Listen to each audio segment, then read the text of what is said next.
Okay, well, first of all, let's try to, okay, we'll take you, I beg your pardon?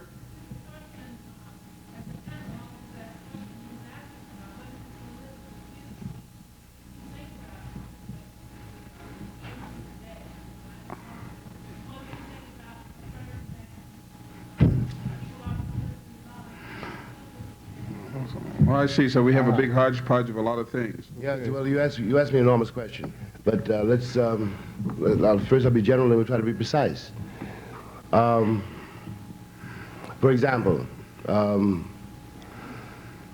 I concluded a long time ago, as I said before, we can't really talk about anything until we talk about the economic system. And I concluded a long time ago that this economic system, for many, many, many, many reasons, is doomed. And frankly, it can't end a moment too soon. It is, it's caused fantastic grief and waste and does until today.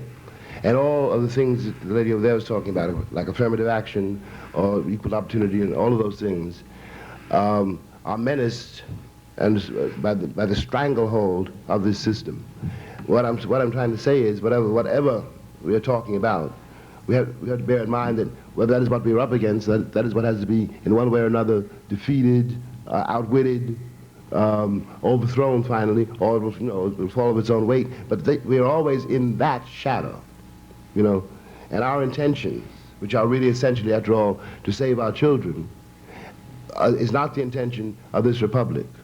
It was never intended, after all, let us tell the truth about it, it was never intended that we should be free here, and it was never intended that we should be able to talk to each other as we are doing now. It was not a part of the will of the American Republic. Now, one's politics has to be based, has to come from that. And the reason it's difficult for me sometimes to discuss my political views is because it demands a vast amount of improvisation from day to day. For example, how in the world, our president is against political prisoners, and he said that to the whole world, right? And he is for human rights. But we have thousands of political prisoners sitting in jail in this country right now. For example, Ben Chavez in Charlotte, North Carolina, and all of our effort until this hour has failed to get him released. You know what I mean? The question is then, how do we do that? And furthermore, behind Ben Chavez, there are thousands of boys sitting in the tombs right now who have absolutely no right to be there, no reason to be there. How do we get them out? And we know very well that we can march and petition the mayor, the president, and we have done it for years and years and years. And it's not until there is some advantage they can gain from responding, it's only then that they respond. Now I will add this. There's a responsibility, since we have we can expect such little help from most of our co-citizens, and none at all from the power structure. Then we have to be, we're in an unprecedented situation which demands unprecedented means. So there being no historical precedent for our situation, Marx nor Lenin can help us here. European history does not help us here. History doesn't help. History doesn't give us any example of the people, the black people of this country, and the situation that we are in, and where we came from, and how we have endured.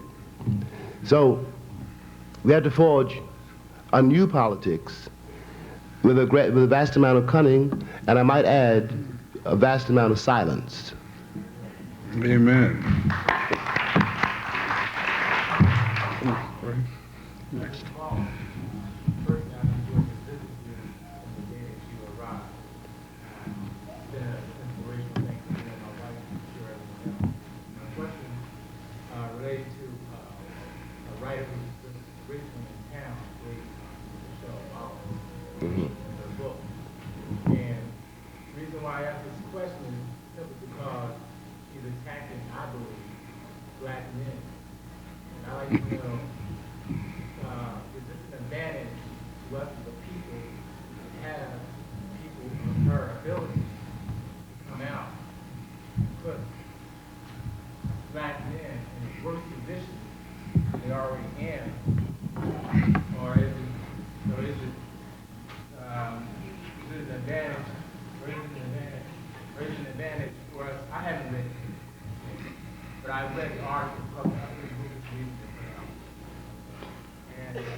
we had this kind of attack.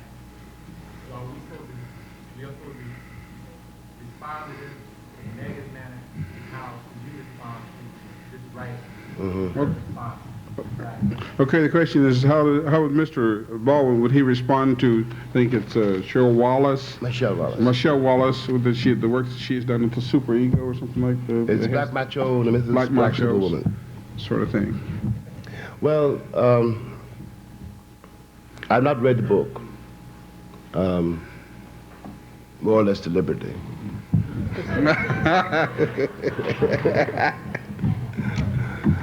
And I hear your question, and it's a little, it's a little distressing. I don't want to discuss the book. I haven't read it. I'll read it one of these days. But frankly, what I really feel about him? No, I think black men have survived so much. I wouldn't be worried about this book. Very, very, very good. Let's take somebody way back there. Yes, you. Fine, with your hand up.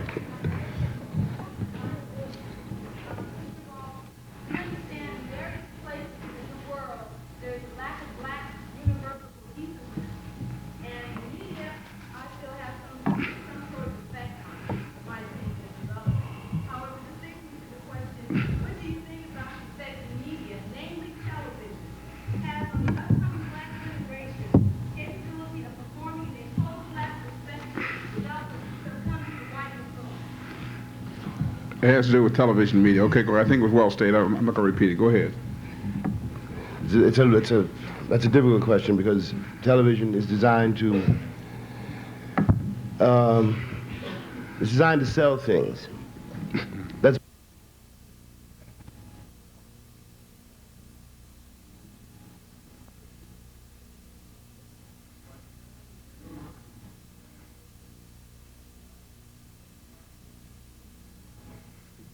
that socialism is not a viable alternative to black. Is that what you mean? No, that's not what I mean at all. I said Marx and Lenin because I should have said the European model. That does not help us here. We are in another situation altogether.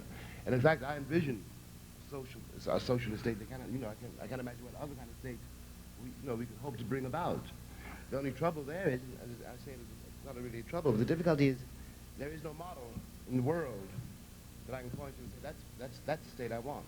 The socialist state that I envision is something which we'll have to create out of our materials here. That is to say, out of the American necessities to respond to American necessities, and it necessarily is something which we'll have to make up as we go along, because there isn't any precedent for it. But I think the socialist state is the only hope of the world, because obviously this state, costs too much in human life. It's simply too expensive. The world cannot afford it, which means that it's doomed. Okay, right here, Joe.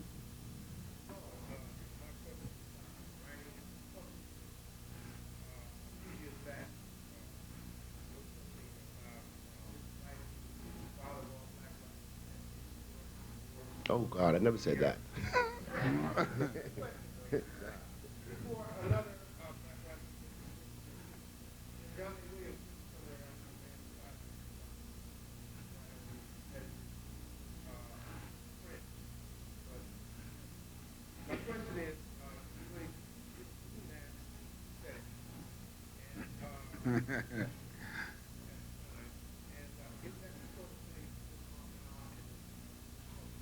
Okay, well, I never suggested that Richard Wright should be murdered or that he was the father of all black writers.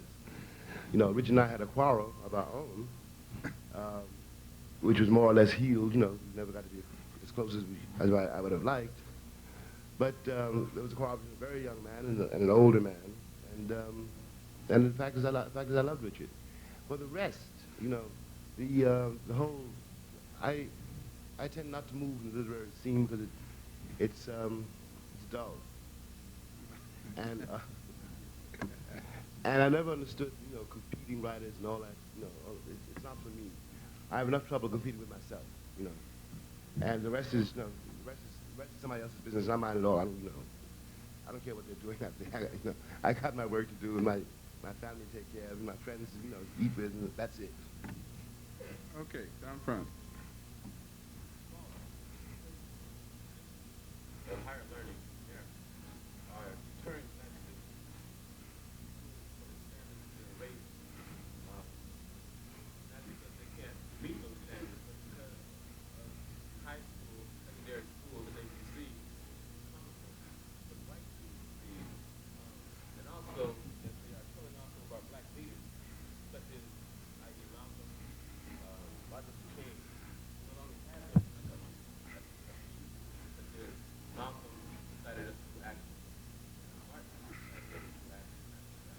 I know.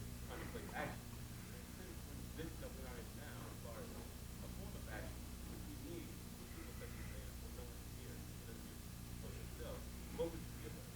The groundwork, community groundwork, to go about having people that just look up to and that determine thinking for ourselves or getting access to really Go ahead. There's no need. He was right up front. I was going to see if they got that. That is a terrible, it's a terribly difficult question to answer honestly. Because the truth is, I don't have any single answer. I understand very well what you're talking about. I know where you're coming from. I know about the schools you're talking about. And then I have to ask you to do something. Something we can do, something that you only can do. I don't mean that I'm copping out on you, but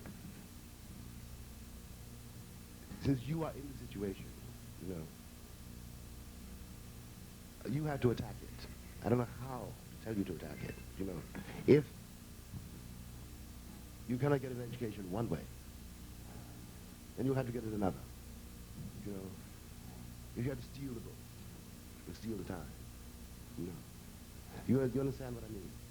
I mean, I will do, I'm with you. I will do anything. But I know what you're up against. But such as not necessarily made it work. Other things I have now. Those who are still in the street and are very cannot always be there. How can you get the others to those students who are in the streets? Well, you have to go to the streets. You have to go to the pool hall. To the prisons. And I know. I'm not. My situation is not so very different from yours. It seems to be, but it's not so very different. You have to go where the trouble is. They won't come to you. They don't dare. They don't know how. You understand me?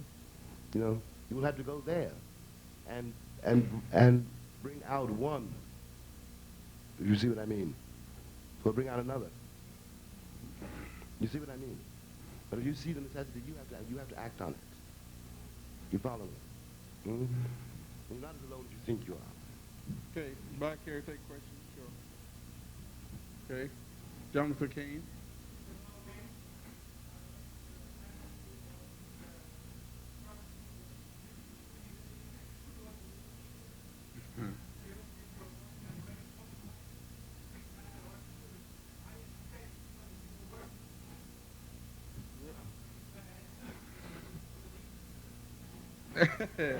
Very good. Excellent. Would Mr. Baldwin be willing to go to Rhodesia and stay there and write a book on it and then come back, I guess?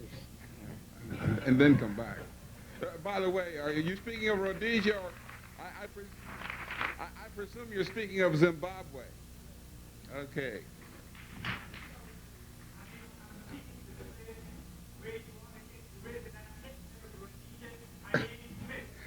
Okay. Fine. Go ahead. Okay, we'll get to that too. Good. I'm afraid, to tell you the truth, that I probably cannot go to Rhodesia now.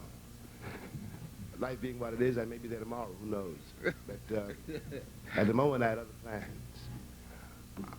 That doesn't mean that I disagree with you about Ian Smith and so much else. Okay, right here up front. Oh, I'm sorry, yes. I'm sorry. There is a book, in fact, though, it's coming out now. Yeah. A book called We Are Everywhere, written by a white Rhodesian refugee. It's a series of portraits of about 6 gorillas. And I did the preface to it. And it's my small contribution, but I'll improve.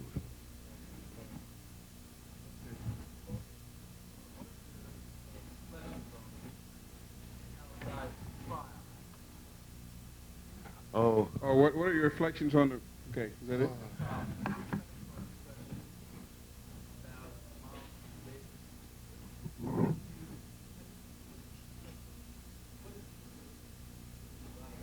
Miles Davis.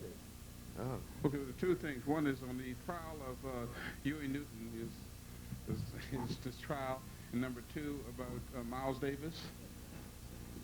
Sig- significance for you of Miles Davis as a writer, who was here Well, some years back. There's very little to be said about the trial of Huey Newton. You know, it's an obscene waste of money.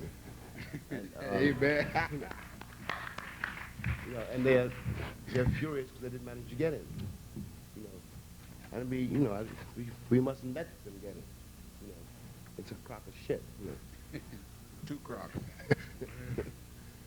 As for Miles Davis, Miles is a friend of mine. I never thought, you know, it's hard to think about a friend of yours in terms of significance to you because I love him. I suppose when I think about it, you know, his journey, which is his music, means a great deal to me. You know, he's my brother. It's very hard for me to disassociate myself from him. I think I know where he is. I think he knows where I am. You know, we seem superficially very unlike, but beneath that, they're very close, really. You know. And I learned a lot from his music especially, from his style.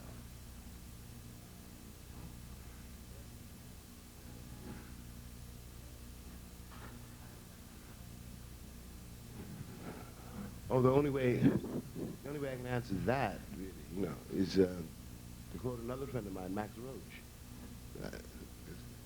We met each other a few weeks ago on the beach in Hollywood, and Max grabbed me and he said, "We're still here." Okay, right over here. Sure.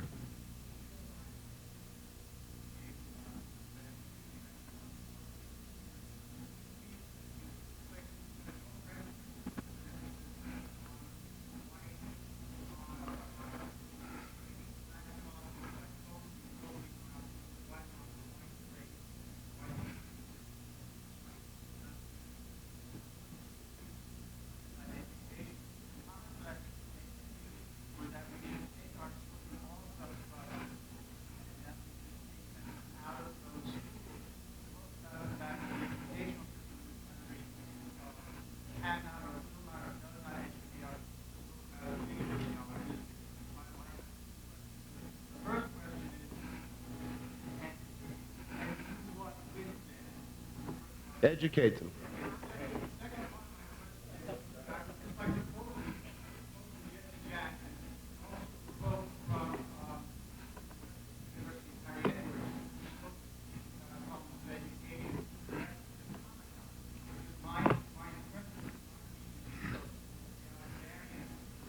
Mm-hmm.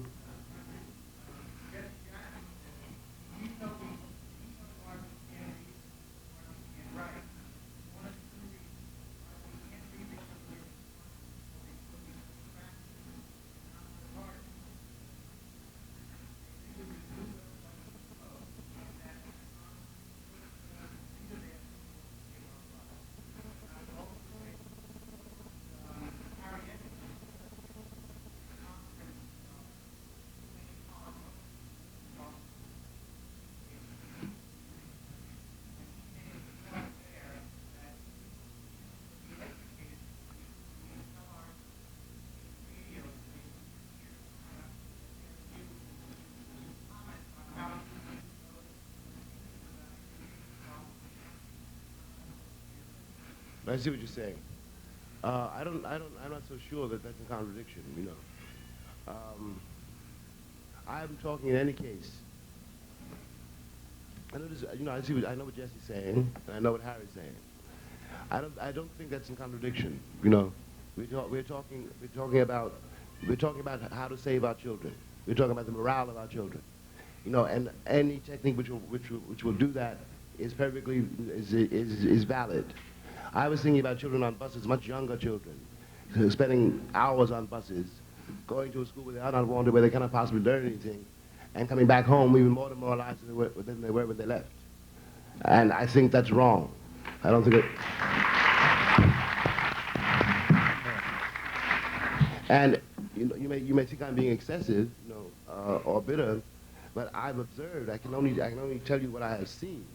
You know, I know in my own life that the public school system did not educate me had no intention of educating me. You know, I'm afraid that's true. Now one's got to do something about it. And what has to be done about it? Maybe I'm not the person, you know, to answer that question. But the question has to be raised because the children are being destroyed. That's all I'm really saying. And we can't afford to destroy our children. Yes.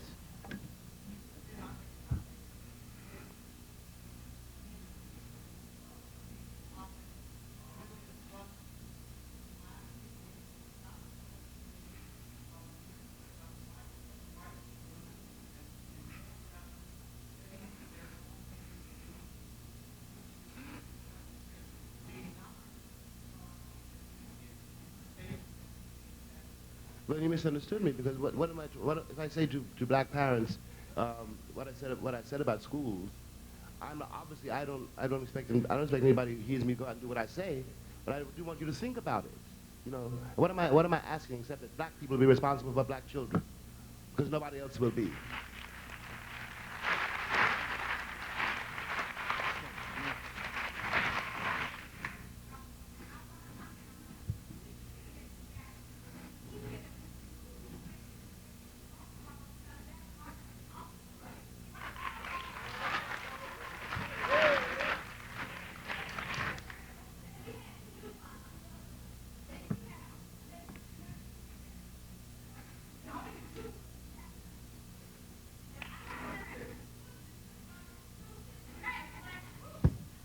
Okay, we'll take your question. You got a question? We'll take your question now.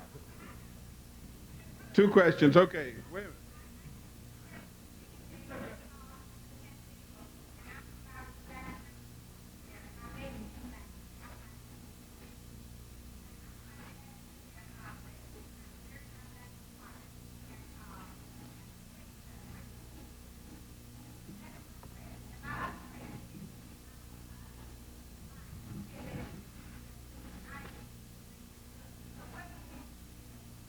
Very good. Hey, man. I see no need to repeat the questions. Very I don't know, and I'm not sure I know how to answer it. You know, because about San Diego, you know, Black Studies Department and the whole academic political crisis you're talking about, really. I'm not, you know, I really don't know how to answer that because all I can tell you is you have to save that department. I can't tell you. I know how power works, but I really honestly don't know how to answer that because you know I'm not there really. As for the second part, all I can say about that is it's a revolution which is unprecedented. You know, and it's true they have the guns, but we have something else. You know, they have the guns, but that's all they have. Let me put it that way. You know, and I know this. When a kingdom can defend itself only with guns, it hasn't got long to live. You know. I should mention that your problem is not only the problem that's being faced in San Diego, it's being faced over many places in the United States. And again, as I mentioned earlier, I think it's very necessary to have a national conference of some type to deal with that specific type of thing. Yes, so you can take a follow-up.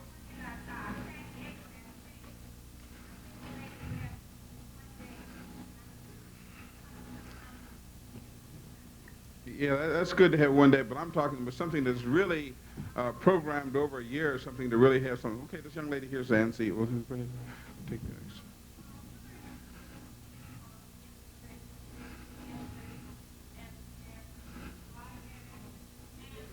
Yeah.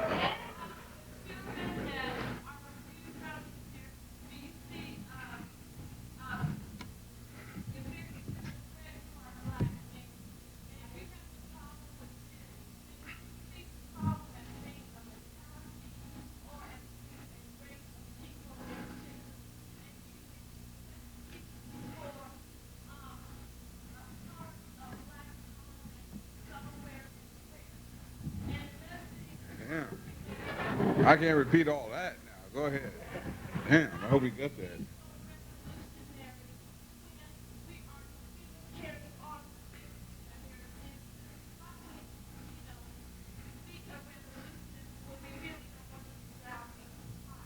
Is that it?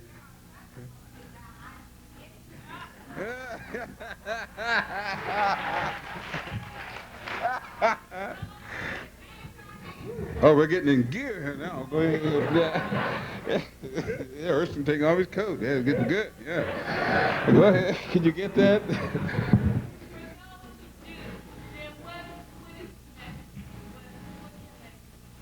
Okay.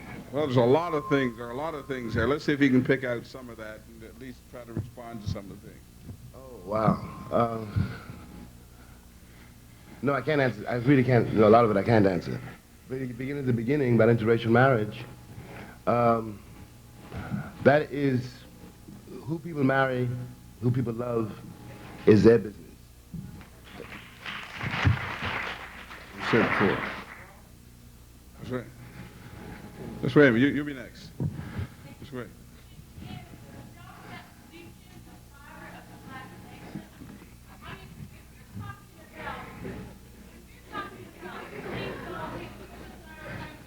All right, let's see. Okay. Go ahead.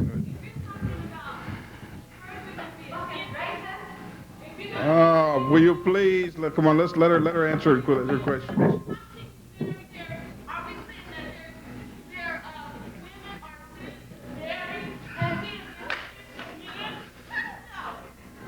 Okay. Well, let Mr. Baldwin respond to the question, please. Let's have some sort of order in here. Look.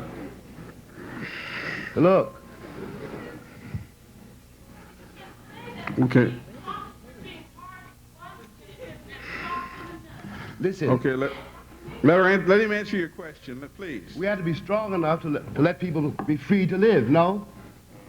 Do you think you have the right or I have the right to tell anybody else who or he or she should marry, who he or she should love? That will weaken the fiber of the nation faster than anything else.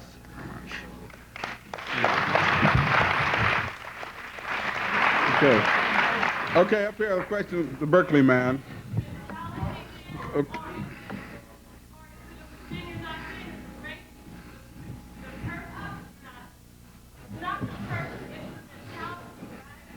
It is what.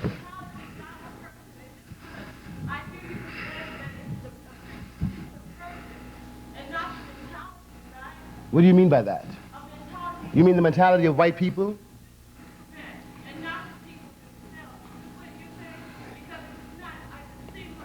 I have said over and over and over again, you know, I'm trying to make this clear, and I'm quoting Malcolm when I say this, that white is a state of mind. You know, you're as white as you think you are, as white as you choose to be. You know, I said it's a moral choice. I don't think that we've come this far to fall into the European nightmare. That's exactly how the European nightmare began, by dictating to other people how they should live. We haven't got the right to do that. That's what I mean. I pretend that we are better than that, much better than that. All right. All right.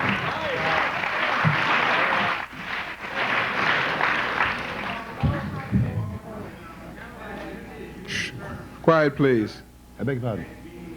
Or would you read for he can't hear that.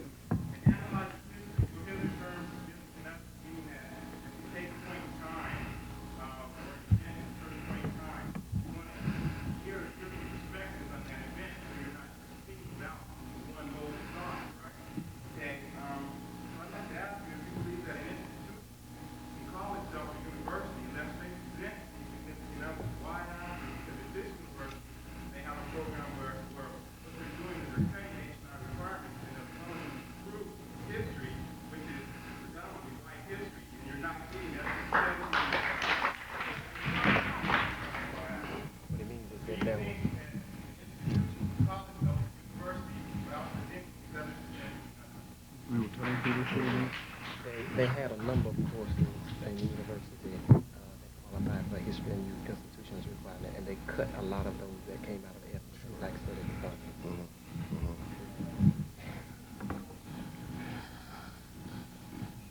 Well, the answer to your question, obviously, is no. You know, what you're talking about is Mr. Peter just explained to me in detail, but the political operation that you've endured. Well, you see, what can I tell you, my friend? The purpose of the institution is, let me put it another way. There are two ways. The state does not want, no state really wants, a really educated person, because an educated person asks questions. What the state ideally wants is somebody formed for the purposes of the state who will not ask questions, certainly, and who will not disturb the peace. Now, this is true in California, it's true all over, it's true. And so when you're up against it, you have to fight that, And it is true, the historical detail we're talking about, that is the courses which were rejected, which you are losing, is part of a conspiracy to keep you from knowing who you are. Now, when I say this, people will say at once that I'm exaggerating, I'm paranoid or whatever, but not all of the things that happen, to black people, can be dismissed as acts of God. There's a certain purpose, There's a reason. There's a reason that you're in battle, and the reason has to do with your attempt to discover who you are, which is what you mean by education, and the state's determination that you should not discover who you are, which is what it means by education. You're on the right track, so I can tell you. What you see, trust what you see, because it's true. Okay, back.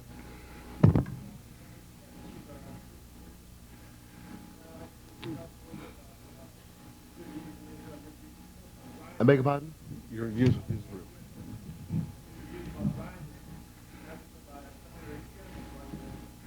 That he was in Israel before, and you'd like to know some of his views on Zionism and what he experienced while he was in Israel. Is that it? I was in Israel several years ago, and I liked it very much. Being there and walking around. It's a very beautiful country, and I like the people very much. That's one thing. But I'd tell you another thing too, though, which is this: you sit on a cafe terrace in Tel Aviv, for example, and you watch Jews from Russia, England, France, England, in short, from Europe. And you watch Jews from Ethiopia, Algeria, Morocco, Africa. And there's a great gap between the European Jew and the African Jew. In the bottom of the ladder, bottom of the pile, is the Yemenite. Now, when I had to think about it, and it was a little painful because I had very many Jewish friends. And of course, I was born in the Bible. That has something to do with it, too. I know something about the history of Zionism.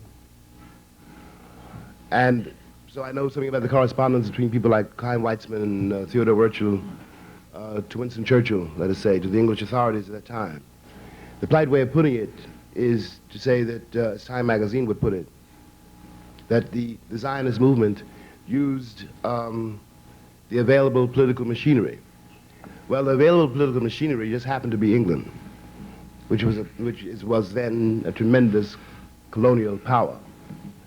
And the Zionist movement did go on record as saying, if you give the land to us, they said this to the British, if you give the land to us, and not to the Arabs, your empire will be safe for 1,000 years. What's in the record book stays in the record book. I didn't write it. I can't expunge it. And finally, one could say that the Palestinians have been paying for Europe's guilty conscience for 31 years. And one could say that the state of Israel was not created to save the Jews, but to protect Western interests at the gate of the Middle East.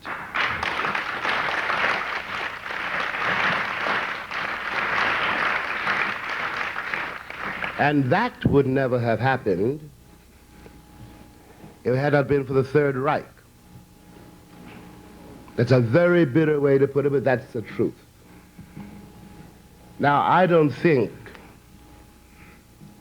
I do not know. I was born in the Bible, but I am not so sure I believe in the biblical possession of the land. And I don't think that it's right for the Palestinians to pay for Europe's crimes. Okay.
So what's your question? My question is, what would be your law? If you had to write a law saying that everybody go, I'm here, I'm suffering. You don't interfere with hypotheticals. Okay. How would you enforce it? Okay, go ahead. I say that because my hypothesis is diseases, cancer, heart attack, cataract, and other eye infections. Essentially, it has to do with it. You don't want the body being pierced with the hypodermic needles, etc., or sutures, or whatever it is. Okay, if it does happen to anybody, they'll eventually crack over from a heart attack, cancer, or cataract, old age. Okay, how do you respond to that? I'm not absolutely sure I'm equipped to answer the question because I don't know enough about I think I know something about what you're talking about, you know. But I'm not. I don't know anything about medicine at all. I agree with you. You know, I don't want anything. I don't want any needles in my body. But I don't know anything. I don't know enough. I think you're talking about medicine. You're talking about Western medicine, and I have my own theories about Western medicine. You know, I think we can do without it. You know, but I'm not equipped to go into to discuss that in detail. It's something I'm trying to figure out myself. Okay, right here. Black people should be responsible for black children. I heartily agree with you. What do you think of the present trend? Women treat their children in daycare centers up to 11 hours a day. Do you think that we are returning to the emotionless, starved orphanages of yesteryear? I am opposed to any daycare or any kind of nursery that is beyond 3 hours a day for a child under the age of 7. All right, quiet, please. Let's get. Okay, what's your question? Okay, 1 minute, please. Your question is. You just want his comments? Okay, is that it? Okay, let's hear your comment. Quiet, please. Let's get that.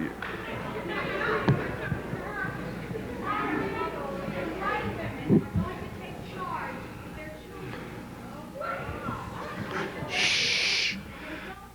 Financial means to do it. I think the proper thing to do is to stop listening to politicians who are using welfare as a football.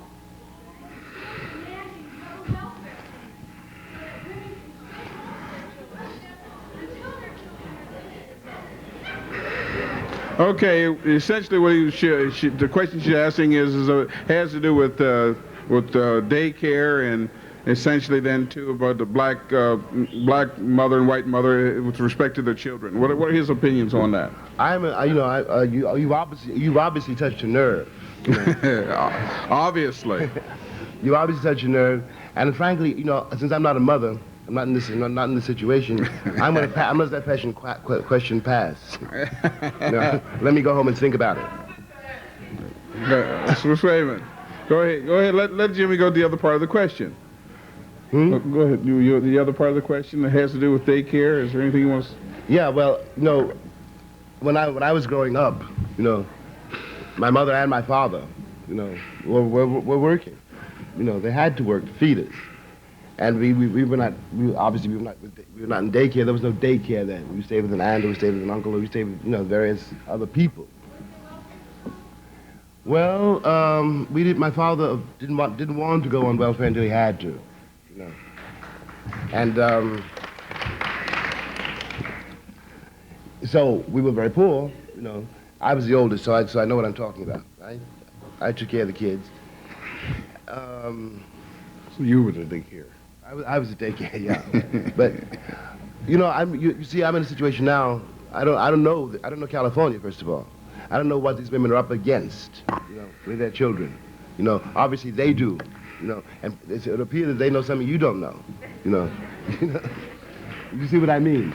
Yeah. But I think that the economic situation of black people being what it is, and the ways in which you had to outwit it,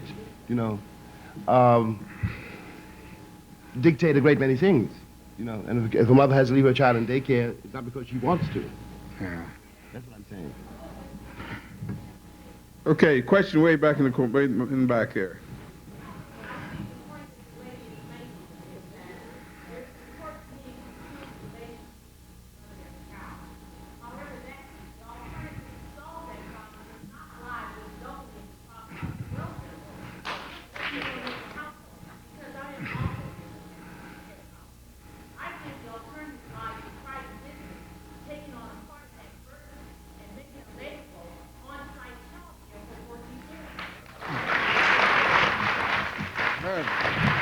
Very nicely put. Okay, the lady up here.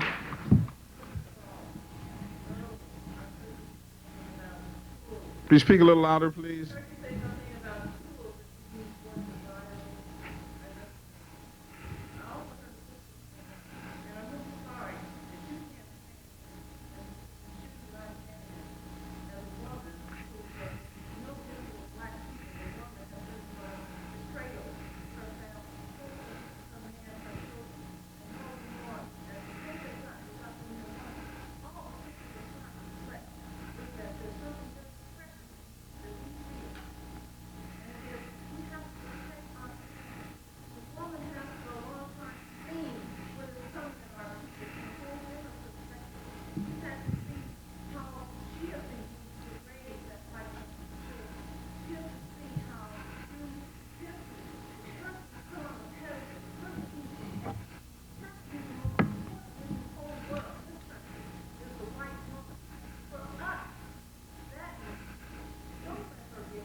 Do you want him to comment to that? Do you want him to comment to that? Is that what you want? Is that was a specific question?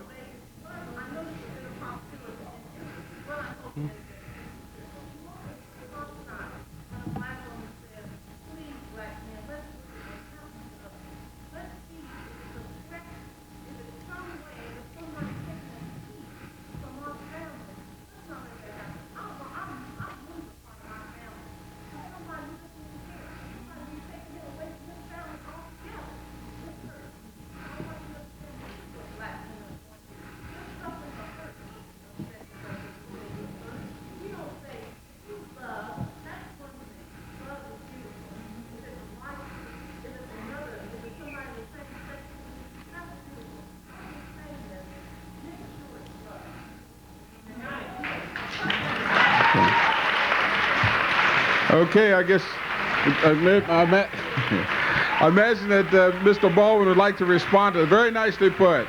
Imagine he'd like to say a few words to that.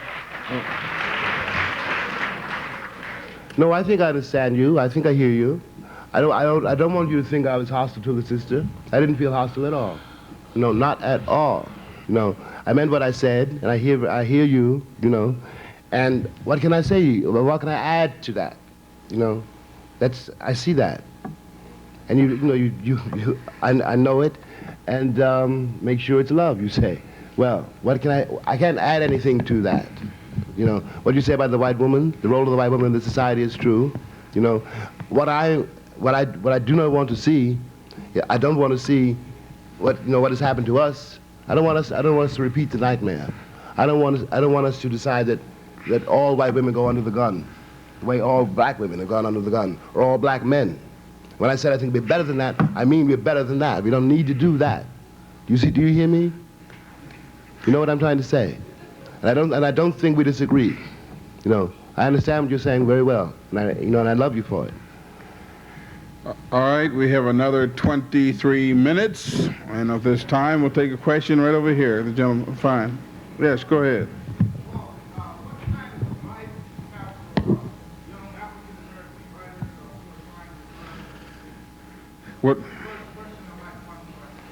What advice do you have for young Afro-American writers that are emerging on the scene, or want to emerge on the scene? Are emerging on the scene.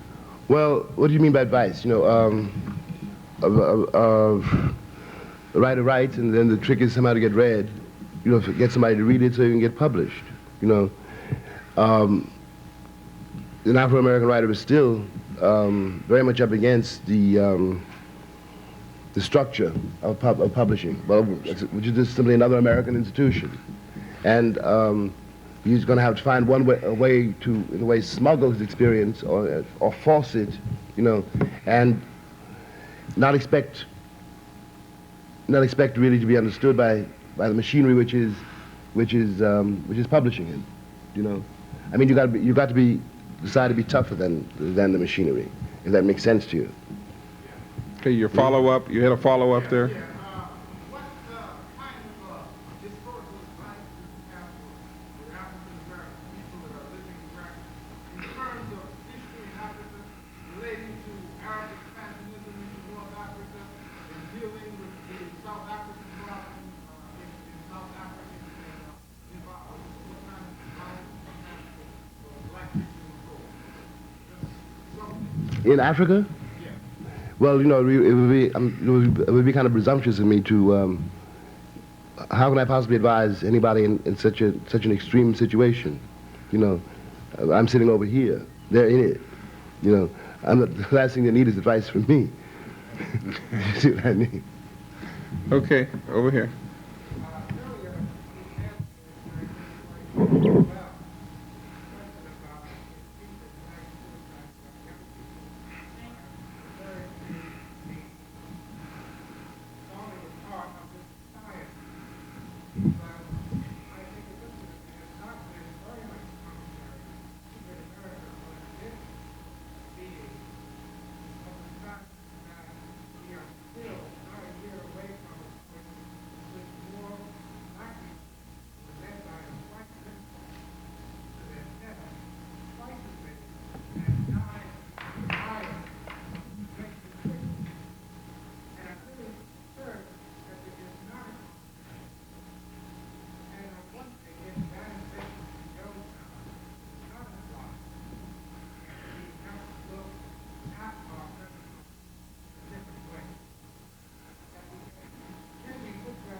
You're talking about you would say, we look at our present trouble. You mean the wholesale thing in Guyana and Jamestown? Okay, so how does he look at that? How does he look at that? Okay.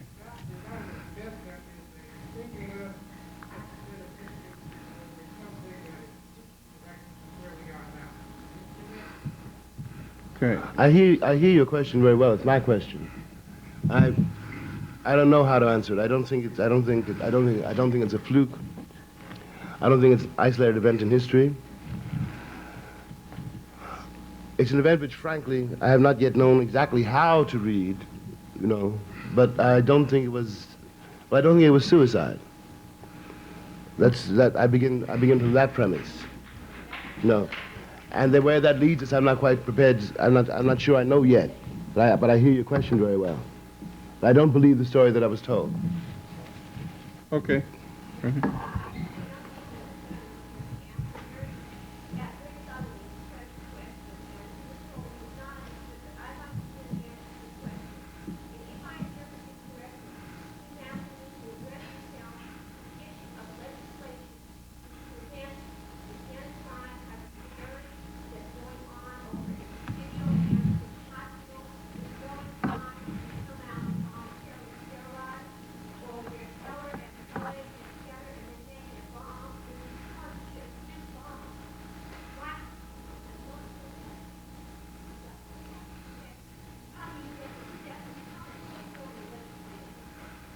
Like, in the case of the needles, accidental sutures and things like that, how?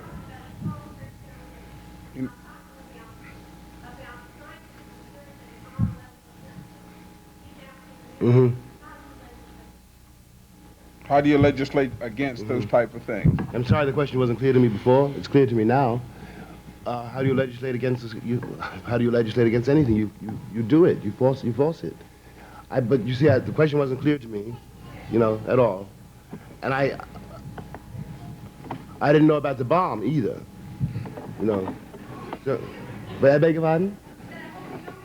But I'd like to know more about that. That's all I can tell you now. I'd like to know more about that. Okay, let's take one right up front here.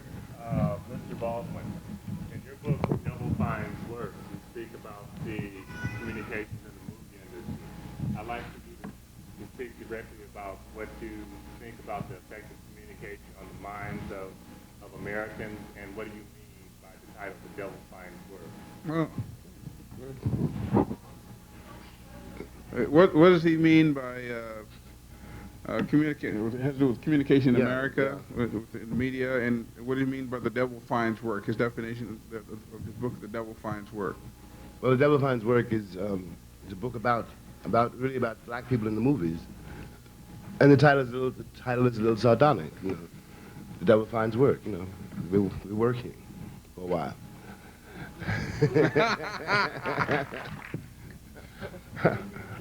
And well, the movie, what it's about is the way the media, in this case the movies, distort reality, and not only distort it, almost make it irrelevant, almost make reality inaccessible, because you are so inundated with the image, with the dream, you know, and everyone, and some part of everyone which wants to dream, and the Hollywood industry, television industry, is geared to that, and luckily, you know, most of the people in this country have never questioned it, and are still dreaming. It reminds me of Ralph Ellison's statement about there being no people more dangerous than sleepwalkers. And this is a nation of sleepwalkers, and that's what my book is, you know, partly about. Okay, gentleman here, older brother.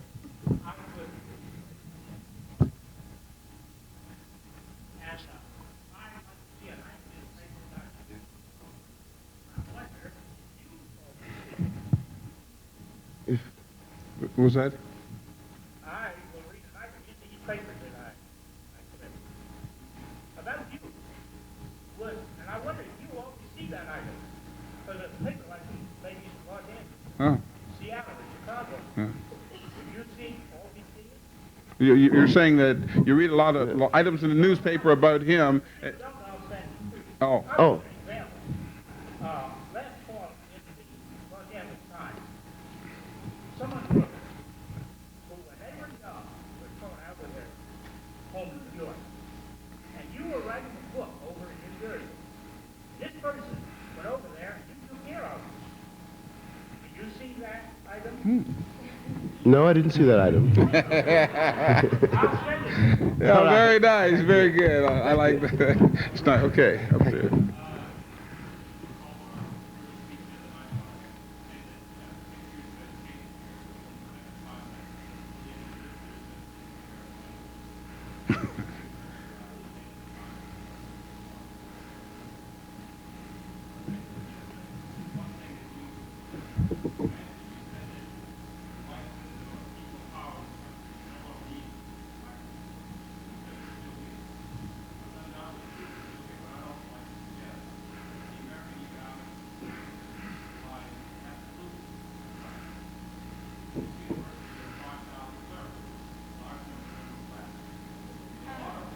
Negro, we ain't black no more, we Negro people. Go ahead. Oh, wait a minute. Go ahead. Let him finish. Let's finish. Let's get to finish. You got a question? What's your question? Hey, come on, please. What is your question?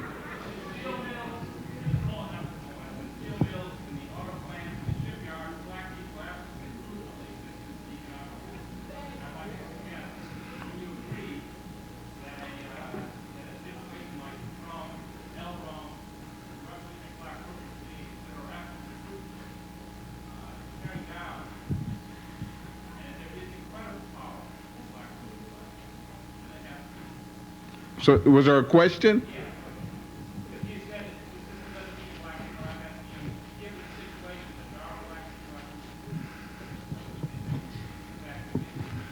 So see,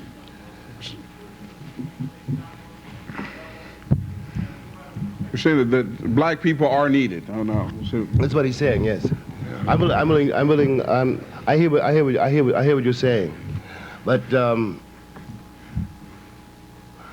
yeah, I hear what you're saying. But I still believe, that the American Republic intends to make does not want to need us, and would like to rearrange that as quickly as possible.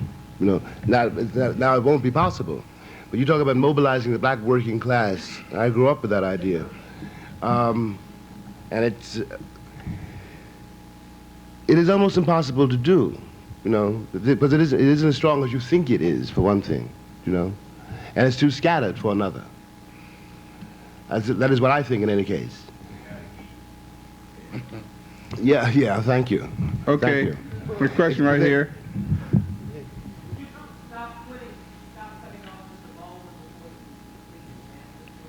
Would you the next question, please?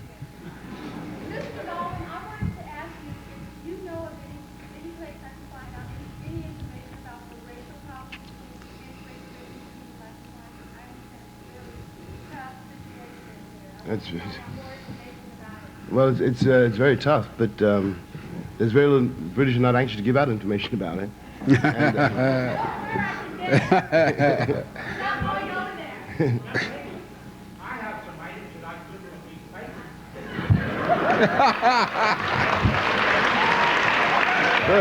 That's a consistency. It's 10 minutes and we're counting down. We'll take a question right here. Go ahead, take your question. I can't hear you.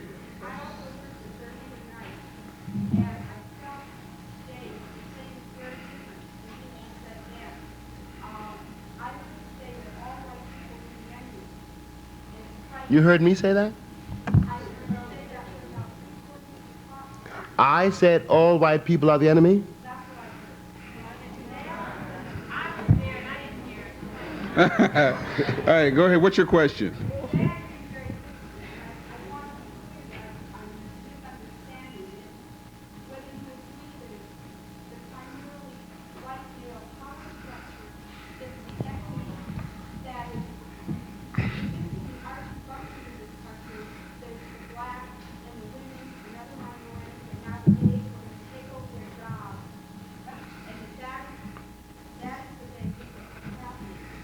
So you're.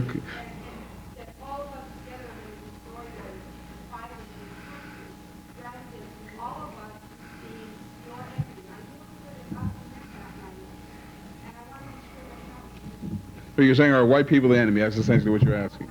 Are all white people the enemy? I have never said that. I'm not a fool. Very good. Nice and terse. Fine. Right up front here. If she wants to go. What do you mean?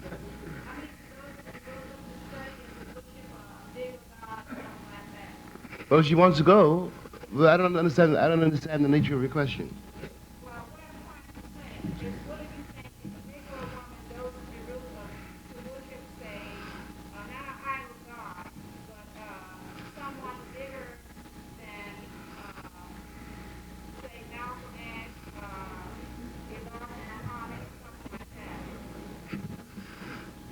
Well, in Jerusalem, the official God is Jehovah. You know, and Malcolm and Elijah were not gods. You know. So I still haven't got your question. I mean, I don't know what the connection between Jerusalem and some other god.